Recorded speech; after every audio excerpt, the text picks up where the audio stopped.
আপনি এই মুহূর্তে কোথায় আছেন? আমি শ্রীনগরে যাচ্ছি বডি নিয়ে। আচ্ছা, আপনার সাথে আপনার এখানে আসার পুরো ব্যাকআপ দেওয়ার আমরা সমস্ত রকম ব্যবস্থা করব।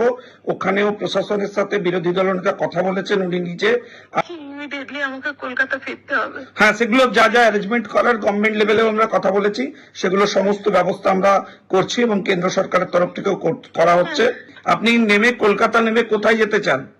আমি আমার বাড়ি যেতে চাই। আপনার তো ছেলেও বোধহয় সাথে রয়েছে। হ্যাঁ হ্যাঁ। ঠিক আছে, কোনো সাথে কাউকে ওখানে দিয়েছে নাকি আমরা আমাদের কোনো স্বেচ্ছাসেবককে দেবো?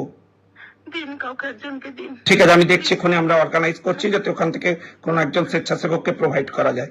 আপনি শ্রীনগর পৌঁছন, আমরা ওখানে কমিউনিকেট করাচ্ছি। আমরা সবাই রয়েছি, এই অপরাধীদের বিরুদ্ধে আমরা ব্যবস্থা নেবই। যারা যারা মুসলিম তারা সরে যান, কালমা পড়ুন, কালমা বলুন, আর মেরে দিল। যাদের কপালে সিঁদুর দেখেছে মেরে দিল।